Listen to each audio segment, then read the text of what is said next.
राज्यपाल महोदया,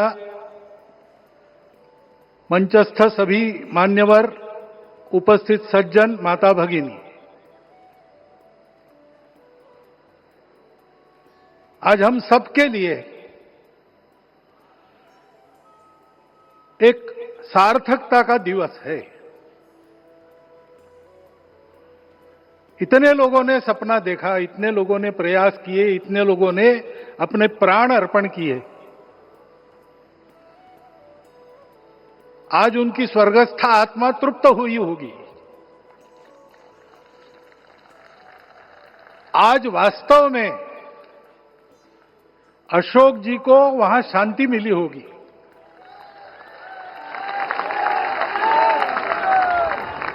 महंत रामचंद्र दास जी महाराज, श्रीमान दालमिया जी, कितने संत, कितने गृहस्थ, कितने विद्यार्थी, उन्होंने अपना प्राणार्पण किया, अपना पसीना बहाया। जो पीछे रहे वो भी रोज ये इच्छा मन में व्यक्त करते रहे कि मंदिर बनेगा बनेगा, बन गया। और आज उस मंदिर निर्माण की शास्त्रीय प्रक्रिया पूर्ण हो गई, ध्वजारोहण हो गया। राम राज्य का ध्वज जो कभी अयोध्या में फहराता था और संपूर्ण विश्व में अपने आलोक से सुख शांति प्रदान करता था, वो ध्वज आज फिर से नीचे से ऊपर चढ़ता हुआ और अपने शिखर पर विराजमान होता हुआ हमने अपनी आंखों से देखा है, इसी देह में देखा है। ध्वज प्रतीक होता है। इतना ऊंचा ध्वज चढ़ाना कितना समय लगा आप जानते हैं। मंदिर बनने में भी समय लगा। 500 साल छोड़े तो भी 30 साल तो लगे ही।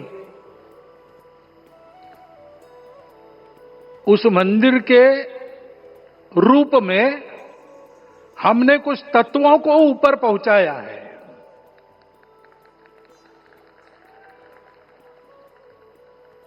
सारा विश्व जिससे ठीक चलेगा,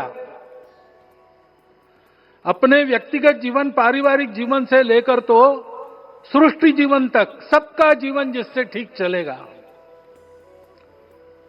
वो धर्म, उस धर्म का प्रतीक भगवा रंग, वह इस ध्वज का रंग है। ये धर्म ध्वज है। इस धर्म ध्वज पर रघुकुल का प्रतीक कोविदार वृक्ष है। वैसे रूप देखा जाए तो कचनार जैसे लगता है। और जो खोजी लोग हैं वो खोज कर कह रहे हैं कि मंदार और पारिजात दो वृक्षों का एक तरह से संकर है। दोनों वृक्षों के गुण, ये दोनों वृक्ष देव वृक्ष कहलाते हैं। दो देव वृक्षों के गुणों का समुच्चय ये वृक्ष है। और ये वृक्ष उस रघुकुल की सत्ता का प्रतीक है।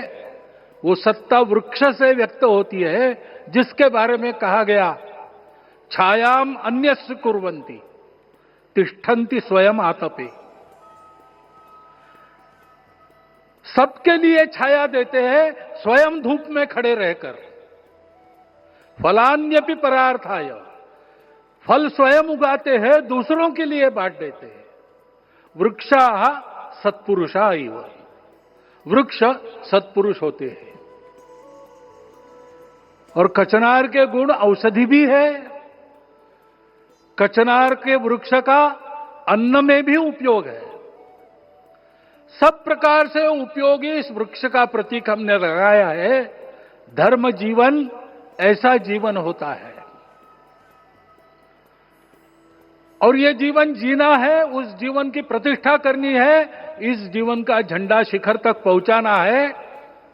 चाहे जितनी प्रतिकूलता हो, चाहे जितनी कठिनाइयां हो, साधनहीनता हो, सारी दुनिया स्वार्थ में बहती होगी।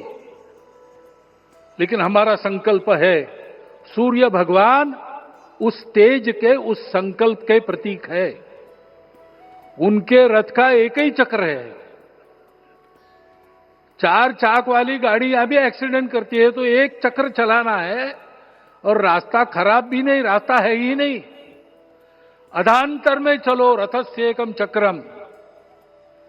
रथ चलाने के लिए 7-7 घोड़े, उनको नियंत्रण करने के लिए सांपों के लगाम है, और रास्ता नहीं है, और सारथी जो है उसके पैर नहीं है। ऐसी गाड़ी चल सकती है क्या? कंप्यूटर में डाटा डालेंगे, कहेंगे नहीं चलेगी। लेकिन बिना थके रोज पूरब से पश्चिम जाना आना सूरज भगवान कर रहे हैं, क्योंकि कार्य की सिद्धि स्वत्व के भरोसे होती है। हिंदू समाज ने लगातार 500 साल और बाद के दीर्घ आंदोलन में अपने इस स्वत्व को सिद्ध किया, और रामलला आ गए, मंदिर बन गया।